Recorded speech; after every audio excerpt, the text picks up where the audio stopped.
మామూలుగా జీవితంలో అనుకున్నవి ఏవి చాలా ఈజీగా జరిగిపోవు. ఎందుకంటే జీవితంలో అలా ఈజీగా జరిగిపోతే దాని విలువ మనకి తెలీదు కాబట్టి, మనం ఏమనుకున్నా గూడా ఖచ్చితంగా జరగదు అనే మనం అనే దాని మీదే ఉంటాం కాబట్టి, మనం ఎక్కువగా అలాగే ఆలోచిస్తూ ఉంటాం కాబట్టి, మన లైఫ్ కూడా అలాగే ఉండిపోతుంది. సో, ఇప్పుడు నేను చెప్పబోయే ఈ వెబ్ సిరీస్ కూడా సేమ్ దాని మీదే ఉంటుంది. లైఫ్‌లో ఏదన్నా మనకి ఇష్టమున్న దాని మీద మనకిష్టమున్న ఏదన్నా గోల్ మీద మనము వెళ్ళాలి అనుకున్నప్పుడు మనకి ఎన్నో కష్టాలు ఎదురవుతాయి. ఎన్నో కష్టాలు దాంట్లో ఎన్నో ఫైట్ చేయాలి. మనం ఎంతో మందితో ఫైట్ చేయాలి. డిఫరెంట్ డిఫరెంట్ పీపుల్‌ని కన్విన్స్ చేయాలి. ఇలాంటివన్నీ ఉంటాయి కాబట్టి ఒక యూట్యూబర్ లైఫ్ ఎలా ఉంటుందనేది నేను ఈ వెబ్ సిరీస్‌లో అయితే నేను చూపించబోతున్నాను. సో, మామూలుగా యూట్యూబర్ లైఫ్ అంటే అందరూ అనుకుంటుంటారు చాలా ఎక్స్‌పెన్సివ్ ఉంటుంది. చాలా బాగుంటుంది. వాళ్ళ లైఫ్ చాలా అంటే చాలా బాగా రాజులాగా ఉంటుంది. వాళ్ళకి కష్టాలు ఏమీ తెలియవు అని చాలామంది ఎక్స్‌పెక్టేషన్స్ అయితే అలాగే ఉంటాయి. కానీ ఏదైనా మనం ఎక్స్‌పెక్టేషన్ ఎక్కువ పెట్టుకొని చూడకూడదు. రియాలిటీతోనే చూడాలి. అప్పుడే ప్రతి ఒక్కరి బాధ డీప్‌గా అర్థమవుతుంది. ఇప్పుడు నేను చెప్పబోయే ఈ విశ్వ యూట్యూబర్‌ది కూడా సేమ్ పరిస్థితే. ఈ విశ్వ కూడా ఈ యూట్యూబర్ అవ్వాలనే చాలా అంటే చాలా ఇష్టం. కానీ ఇంట్లో పరిస్థితి బాగాలేక అండ్ ఫ్యామిలీ రెస్పాన్సిబిలిటీస్ అండ్ తన జాబ్ పరంగా తన జాబ్ పరంగా ఇవన్నీ అయితే తను చూసుకుంటూ తన ఇష్టాన్నయితే పక్కన పెట్టేసి సాక్రిఫైస్ చేయాల్సొస్తుంది తన లైఫ్‌లో. అలా సాక్రిఫైస్ చేస్తూ ఉన్నప్పుడు తనకైతే చేయాల్సి వచ్చేస్తుంది ఇంక లైఫ్‌లో. ఎందుకంటే చాలా ప్రాబ్లమ్స్ అయితే ఉంటాయి. ఒక ఫ్యామిలీలో ఒక్కరే జాబ్ చేస్తే ఆ ఒక్కరి జీతంతోనే వాళ్ళ ఇండ్లంతా గడవాలి.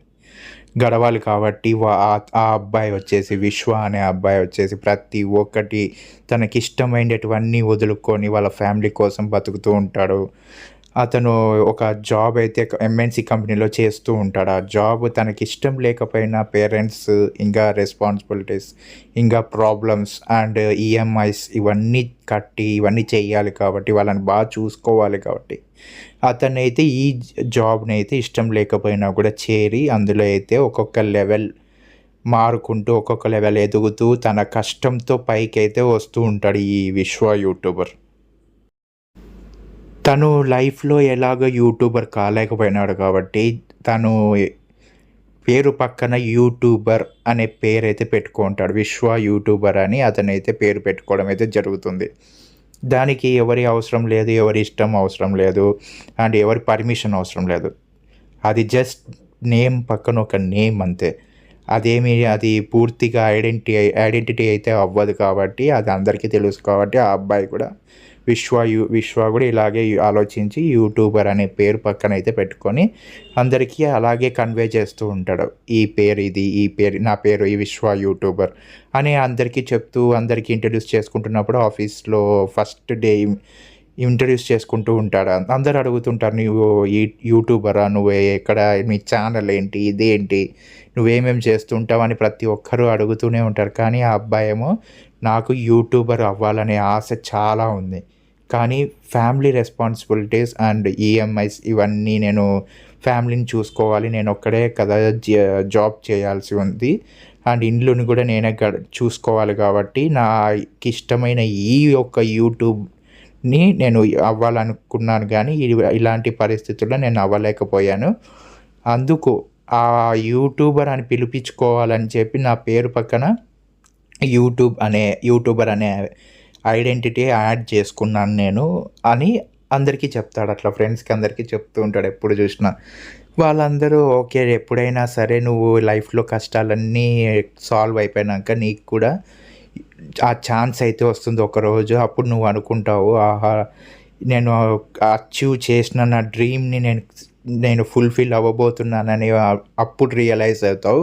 ఖచ్చితంగా నీకైతే ఒక ఛాన్స్ అయితే వస్తుంది యాస్ ఎ యూట్యూబర్‌గా. నిన్ను కూడా ఫ్యూచర్‌లో చాలా మంచి యూట్యూబర్ అనే పేరు ఒకరి నోట్లో నుంచి నీ పేరైతే వస్తుంది. అందరూ నీ కోసం అయితే ఒకరోజు చాలా క్లాప్స్ అయితే కొడతారు. ఒక ఫంక్షన్ అయితే నీకోసం ఫ్యూచర్‌లో ఏర్పాటు చేస్తారు. ఆ దేవుడి ఇష్టమైన వాళ్ళని అలా వదిలేసాడు.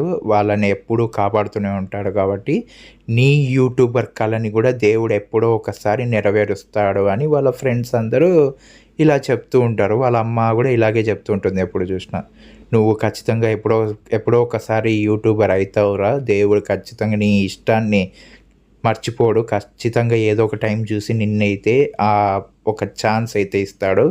దాన్ని నువ్వు ప్రూవ్ చేసుకోవాల్సి ఉంటుంది. ఛాన్స్ రావడం చాలా కష్టం.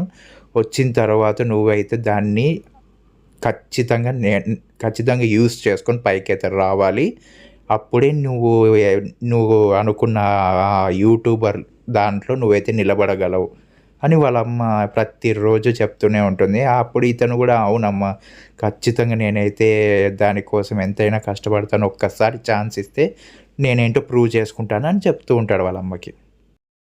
సో, ఖచ్చితంగా ఆ దేవుడైతే నీకు ఖచ్చితంగా ఒక ఛాన్స్ అయితే ఇస్తాడురా అని వాళ్ళమ్మ గూడా ప్రతిసారి వాళ్ళమ్మ గూడా తనని పుష్ అయితే చేస్తూ ఉంటుంది. ఒక మోటివేషన్ అయితే ఇస్తూ ఉంటుంది ప్రతిసారి.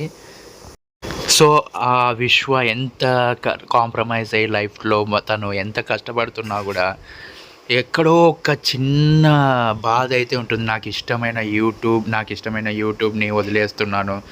దాన్ని నాకిష్టమైన దాన్ని గూడా ఇలా ఇంత ఇష్టం ఉన్నా గూడా దాన్ని నేను ముందుకు తీసుకొని వెళ్ళలేకపోతున్నాను. ఎలా చెయ్యాలో ఏమో అర్థమే కావడం లేదనుకుంటూ చాలా బాధపడుతూ ఉంటాడు ప్రతిసారి.